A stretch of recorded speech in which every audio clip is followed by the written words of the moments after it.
Hello and welcome to I Can't Believe It's Not the Mouse, the podcast all about animation not made by the mouse. I'm your host, Octaviano, and today I'm revisiting a certain franchise. I've been wanting to do the sequel for years, and this just seems like the right time. When it comes to animation, one name looms large.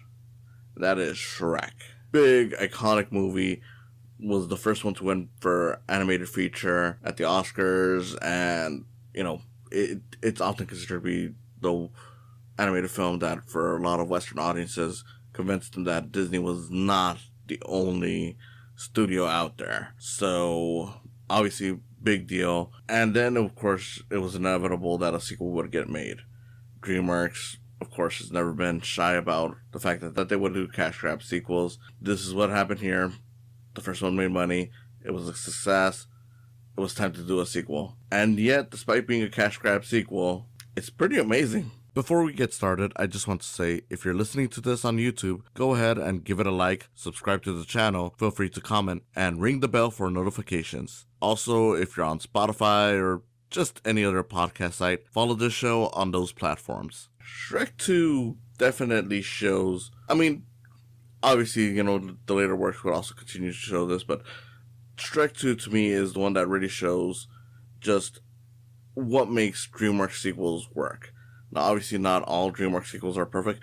The sequel to this one isn't even all that good. The important thing is that despite the fact that DreamWorks is pretty much open about the fact that they make cash grab sequels, they also expand the world in ways that feel natural to the franchise they're doing. Now, I don't know if that's because they already have in mind, like, okay, we probably will get back to this if this movie is successful, so open it up to make more movies, or they're just that lucky, because it happens with everything, whether it's Kung Fu Panda, How to Train Your Dragon, or even the Trolls movies. I didn't even really care for the original Trolls. It's fine, but sequels really stepped it up a lot. It is really impressive to see that DreamWorks is just consistently good at this. And you can even see it here, because again, this was a cash grab sequel. There was no reason why this needed to be as good as it was. The first movie already did its job. This one could have easily sat back, relaxed, and just played the hits. But it didn't. It continued on in a very natural way, where it started asking, like, okay, well, why was Fiona trapped in a tower to begin with? Who are her parents? All that stuff. Like, what kingdom does she come from? And it results in this sort of meet the parents storyline that at first you think is like, okay, that's all it's going to be. But then, of course, it goes much deeper because it's a Shrek movie. It results in the reveal of, like, okay, well, the real mastermind behind this, all this stuff, was oddly enough the person that in fairy tales is usually behind good things. The fairy godmother. And it's a very interesting twist. They could have just have it be like, okay, well, the villain of this movie is going to be either the father or Prince Charming, who opens up the movie the same way that Shrek did in the last one, but contrasted by adding more lore to the story and, of course, trying to make it more epic because he's going on this big quest to save Fiona, even though she's already been rescued, because we saw the last movie. And they could have even left it at that, because that would have been the obvious thing. Like, we already got other stuff that have the pretty boy, hero that's turned into a bad guy. Like, by this point, Beauty and the Beast was already over a decade old. Gaston was old news, and they could have easily relied on that.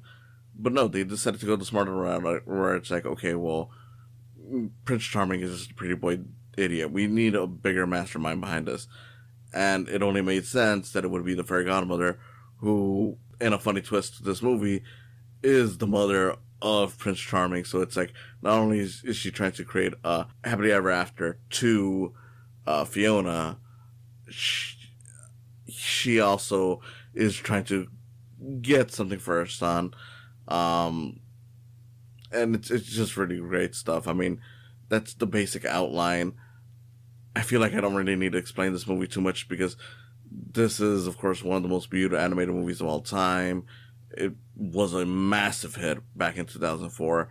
And, of course, even now, when they re-released it 20 years later, it did pretty well in the box office. So this movie, of course, has had a lasting effect. And, again, it's just one of those movies where, surprisingly, it kept on doing the story really well. I mean, it never feels like a retread of the first movie, other than just, okay, well, now we eventually get the transformation stuff again, with, of course, Shrek deciding, okay, if she needs a Prince Charming, then I'll become human, and she'll be human again. But again, it doesn't feel like it's just retreading it. There is a natural way that it gets there. The franchise, of course, introduces one of the more popular characters in this one, with Puss in Boots, who's so good that, you kind of feel like he was always there to begin with, even though it wasn't until this movie that he was introduced. And yeah, it's just amazing stuff. There are a lot of people that I know that didn't like the first Shrek, who enjoyed this one a lot, which already tells you how good it is. Now, me personally, I'll be upfront. I prefer Shrek, the first movie, over this movie. I just think that the emotional weight on it, the story, it's all just much better. That being said, I do get why some people would prefer this one. It is a lot funnier, and it is filled with much more iconic scenes. For me, the main thing that kind of drags down, and it's something that, oddly enough, people complain about, yet they never really seem to complain about on this one, is the pop culture references. It's all over the place in this movie. And again, it's funny because this movie is very well beloved. A lot of people consider it one of the greatest sequels of all time. Like I said, some people even consider it better than the first movie. A lot of people do, really.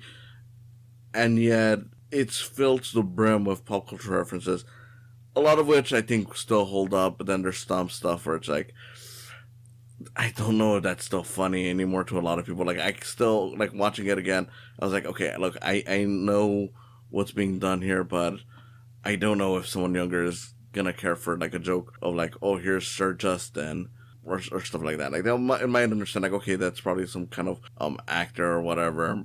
Justin Timberlake is still around, but it's not like he's like the teen heart at all that he was at that time. And this is not me disrespecting him. I think Justin Timberlake is fun. I mean, he's great in the Trolls movies. I'm just being real here. I don't know. It does, for the most part, it never really hurts the movie. And I do think there's a lot of really funny pop culture stuff, but I do kind of acknowledge that it is kind of an overload to a point where it's like, okay, some of these kind of miss even back then, and some of them will probably not age well over time, just because either people will forget about that thing, or we might find out something is kind of offensive about it. Like, I know, granted, there's some people who get mad about the opening with the wolf, especially because there's even a later joke where the fairy godmother, calls him a gender confused wolf. I don't mind that too much, just because I'm like, well, they're the bad guys. They're not gonna be treating anyone so well, but I do kind of get the offense there. I don't know. It's one of those movies where it's like, it has a joke overload to a point that it's like, yeah, there are a lot of great jokes in them, but some of it, doesn't hit too well, and because it is heavily reliant on pop culture references, it kind of feels lesser to me in that way, just because the first movie, even though it had its pop culture references and its fairy tale references, it still felt like its own unique story.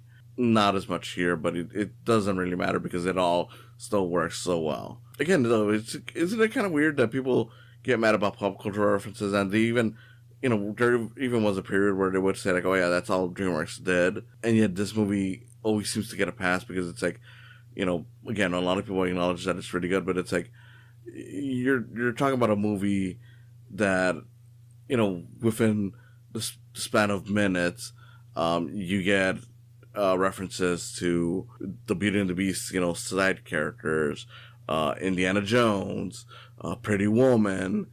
Like, there's a lot of stuff where it's either name dropped or the characters acknowledge it. I mean, it's all over the place. It's done well. I will want to stress that as much as possible, but it is something that I kind of acknowledge where it's like, you guys go crazy over this when it comes to other things. Why not here? Again, I will say that at the very least, it is done well, and I love it, but yeah, I don't know. It is, like I said, a really funny movie, though. You could point at almost any scene and there is something really iconic or anything, and it's, you got funny stuff like, within the opening sequence, like, okay, you got the recreation of the first movie with the whole storybook thing. And of course, it's all building up to a big joke over like Fiona's already gone. Like if you've already seen the first movie, you already know she's out of the picture. So that reveal's funny. But then you get into the opening, Shrek and Fiona's honeymoon, and there's a lot of great gags in there. Again, a lot of pop culture references. There's like Spider-Man 2, Lord of the Rings, all over the place. But there is a lot of funny stuff like them being chased by villagers as they're going through a field of like dandelions, trying to hold hands and all that stuff. Ariel from The Little Mermaid, basically sneaks up on Shrek and kisses him while they're at a beach, and of course Fiona rightfully throws her back into the water only to be eaten by sharks. Lots of funny stuff happened. I mean, there's of course the very iconic dinner scene, which is just joke after joke after joke. Love that whole sequence. The great climax. Like, this movie, of course, has one of the most well-known climaxes in any animated movie, Dreamworks or otherwise, as far as I'm concerned, where they're storming the castle using a giant gingerbread man. Lots of great jokes right there. You of course get a whole bit where they're walking through far, far away, and there's like their version of Starbucks, and there's a whole joke about like, okay, people run out of one Starbucks, across the street there's another one, and they hide right there. Funny stuff. Incredible. And then of course it amps up into a very epic climax where the fairy godmother starts singing Holding Out for a Hero, which originated from the movie Footloose. I'm not going to trash Footloose on that, but I will say between Footloose and this movie, this movie utilizes it way better as you see the characters storming through. There's, of course, jokes, like I've said before, and, you get, like, the whole tension of, like, Fiona's dancing with Prince Charming, and we assume that she's taking a potion that is going to make her fall in love with him, and, will Shrek get there in time? Puss in Boots finally decides to lay down his life to, stop these guards for Shrek. Incredible stuff.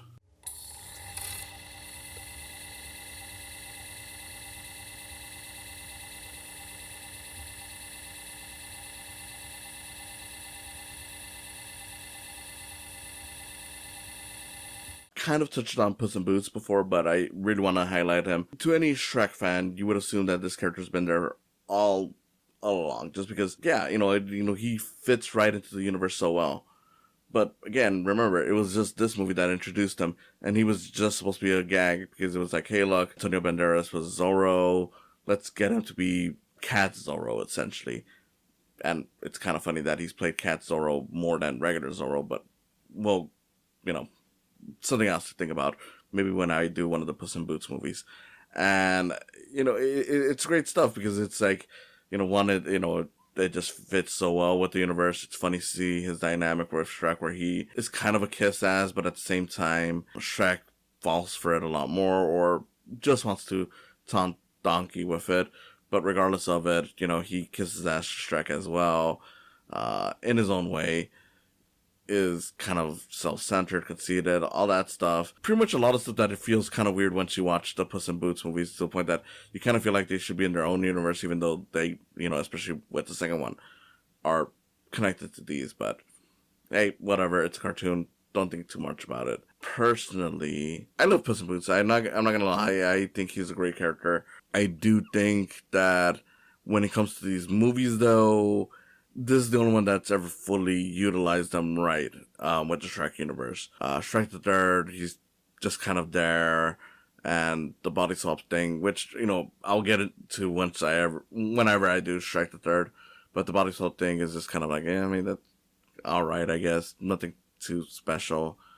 Shrek 4, he's there essentially to give some backstory to Fiona's situation, explains, like, what changed about Fiona in this universe. Otherwise, it's still kind of like, it's fine, but it's not as good as he was inserted here. Like, this was the perfect thing, and I don't know. I'm not saying that he shouldn't have been in the later movies, because of course he is always a fun presence. I just do think that this was definitely one of those cases where he's so good that I understand why the other movies kept him in, but they never fully figured out what to do with him. Like, it'd be kind of like, I would say, like, when it comes to like the Toy Story movies, with, you know, the introduction of Jessie, who just fits right into the movies, and she has her moments in 3 and 4, but you know, in comparison to like the other stuff, you know, the other characters, it never feels like, you know, like, oh, she's trying to be that important to the story. Like, it just feels like, okay, she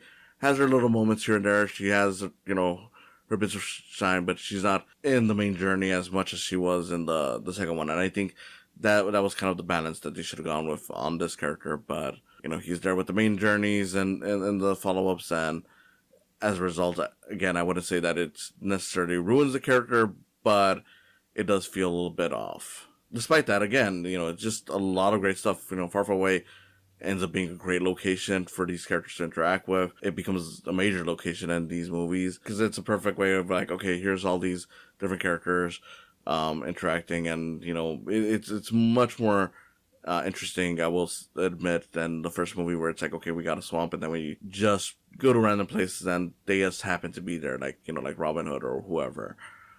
With this, they're pretty much like, okay, we're gonna have this whole sort of Hollywood-esque town that has all this stuff, and again, it works because even the sequels fully understood, like, yeah, this is probably the best way to have these jokes happen and have these characters interact with each other. And of course, you still have to go back to the element of the parents, which I do think, you know, it is solid stuff. Like, you have Julie Andrews as the mother, and I like the fact that even though she's mostly just there just to basically try to calm down the king, you can clearly tell that she's overall bothered by the whole situation, but it's like, look, I'm trying to keep my cool. The father, of course, John Cleese, one of his best performances as far as I'm concerned. I do love his whole progression, because it's like, you can tell that from the get-go that he's not going to be the actual villain of the movie, but at the same time, you do see like that whole progression of like, okay, he's being an actual ass to Shrek, finds out that there's someone who's even worse of an ass about it, and it's like, look, I can't just kill anyone because he's being forced into it. It's like, okay, well, I'll try, even though I kind of don't want to ruin my daughter's love for me or whatever. All really good stuff, you know, and I do like the little twist that they have, even though it becomes very obvious once you watch it again, and especially as you're an older viewer. It's like, okay, his wife's name is Lillian, like lily pad. They talk about how they used to walk down by the lily pads and whatnot. There's a lot of frog themed stuff, and of course, hey, what other fairy tale story had like a true love's kiss thing that transformed a green creature into a royal being? It is a clever twist, even though, you know, like I said, once you watch it again, once you see it as an adult, it's pretty easy to figure out, but I still think it's well done the way they plot it out. And while talking about it, as watching it as an adult, obviously this movie is entertaining to kids. I mean, it was a big hit, but I do think that if there's anything that people really need to acknowledge about these things, is that if it was just a kids movie, it wouldn't have gone as far as it did. And I think that realistically, this is kind of an adult comedy that people only think is a kids movie. Well, I mean, aside from the fact that, you know, it was marketed towards them, but because it's animated, which of course comes back to that whole stigma of animation, where, you know, hey, we treat anything that's animated as a kids movie, because it's like, you know, if you made this a live action movie, it would probably have gotten a higher rating, even if they never changed anything else, but it would definitely be remembered more in line with like your 2000s comedies than it would be as a family feature. Like, of course, kids can still watch it. I mean, there's a lot of comedies that are like PG-13 that kids have watched. I mean, you know, Dumb and Dumber, you know, was something that I watched as a kid and I loved as a kid, even though it's technically not supposed to be a kid's movie. So I don't see that this would have been any different. I mean, you know, hell, you know, since I mentioned Meet the Parents, that's another one where it's like, you know, I watched it as a kid, enjoyed it as a kid, and, you know, not really a kid's movie. And that's the thing, is like, this movie, like, if you look at the way the characters talk, it doesn't feel dumbed down for kids. The story itself doesn't feel like it's for kids. It's really just the fact that it's animated that makes it feel like it's for kids. And I'm not here trying to say like, oh yeah, animated movies that are, marketed towards kids are all secretly adult movies. Because there are a lot of them that, yeah, they're marketed towards kids because they are for kids. But this is one situation where I'm like, yeah, this is marketed towards kids, but if I'm completely honest, I wouldn't really call it a kids movie. Obviously, I still would say that it's a movie that kids can enjoy. It's obviously a movie that kids, will watch, but it is one of those things where, like, it's kind of like going back to something like the Flintstones. If you go by TV, you're like, I mean, it's, it's definitely enjoyable for kids, but was it made for them? And I kind of don't think so. Like, I'm sure, yeah, mentally they were like, okay, we got to make the toys, we got to do all that stuff. But the approach to the story itself, just to me, is like, if it wasn't for the fact that this was filled with colorful characters, this would not really be something that kids would automatically latch onto. They might watch it with their parents and enjoy it, but it wouldn't be like the one that they would pick out from like the toy aisle, is what I'm saying. Because, like I said, a lot of the stuff really makes more sense, or only makes sense if you're an adult. Like, the stuff with Fiona and Shrek arguing as a married couple. It's like, I mean, kids will understand it, sure, but I feel like that stuff is more effective as you're an adult than it is for kids. Honestly, I feel like those scenes are stronger watching it now, because I'm like, not that I didn't get it when I saw it as a kid, but knowing those conversations a bit more, I just feel like, okay, this is more relatable than I thought it was. I've never been married, just to be clear, but, that doesn't mean that I haven't had any kind of conversations that don't remind me of this, or remind me of this, whatever, you know what I'm trying to say.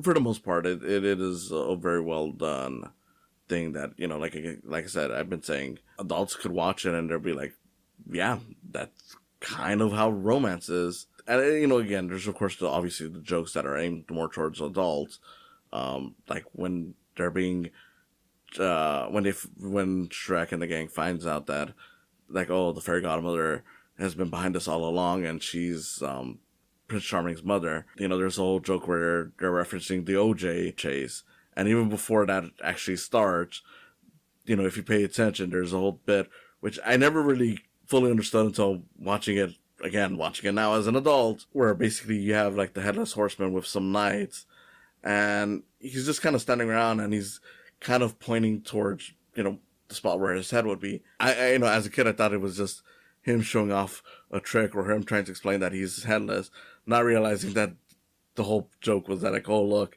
he's doing like the alcohol test, but because he doesn't have a head, that's kind of the joke, because he's, pointing towards his nose, but we can't see that. So, of course there are those kinds of jokes, but that isn't entirely why say that this is a bit more for adults. Even though you could still watch it with your kids, and I still understand why some would call it a kids movie, but I would say, you know what, given the context, given everything, if this movie was live action, it would not be deemed as a kids movie. It would be deemed as an adult comedy that kids can certainly watch, because it's, on the lower end of the raunch and stuff like that. But it's definitely one where I'm like, if you want to argue about this being an adult thing and showcase that, yeah, animation can be for anyone, this one I would definitely understand arguing that it's more for adults, because it really does feel more like a thing that adults will get, more so than kids. And just the approach to the story, the fact that the characters don't really have the fact that they're going to be swearing or talking like adults would. Of course, it's not like they swear heavily. It's still a family feature, but that isn't really any different from a lot of the comedies that I've mentioned before, where, yeah, they may have some swears, but they don't go overboard. I don't know. Like I said, if it was released as a live action movie, or if animation had already been treated as well as it deserves to be at that time, I don't think it would have been marketed towards kids as much as it ended up being. I do think that as a result, that is why it became such a big hit, because it is a very funny movie. So I'm sure that you probably had some adults who probably took their kids, and then as hard as they were laughing, they were like, okay, we got to watch this one by ourselves. They probably took their kids as well, but it would not surprise me if there was a lot of adults that watched it on their own just because it's very funny. I mean, even the first Shrek was very funny as an adult's movie, but I do think that this one is a bit more on that, just because of the topic of like meeting your in-laws and dealing with that stuff. But the way it goes about tackling fairy tales, of course, I understand that stuff is still more for an older audience in terms of like you kind of have to know how fairy tales work and kind of have to feel some cynicism in order to feel like, okay, we can tear this down a bit and mock the ideas. Of course, in a way that feels respectful. Yeah, that's all the stuff that I think I really love about Shrek. Shrek 2, good movie. I don't think it's as good as the first movie, but I understand it. It's very funny. It's filled with more iconic moments, and yeah, it's definitely a really good sequel that just continues the story really well. And I think we can close it out on that. This has been Octaviano Macias. Thank you for watching, and I'll see you again next time. Miss Fiona? No! Oh, thank heavens. Where is she? She's on her honeymoon. Honeymoon? Thanks for stopping by. Go ahead and follow this channel. Subscribe, like and comment, ring the bell for notifications. Go ahead and also follow my podcast and give some love to my Patreon account while you're at it. It's www.patreon.com/saicams. Again, thanks for stopping by, and I hope you come back for more in the future.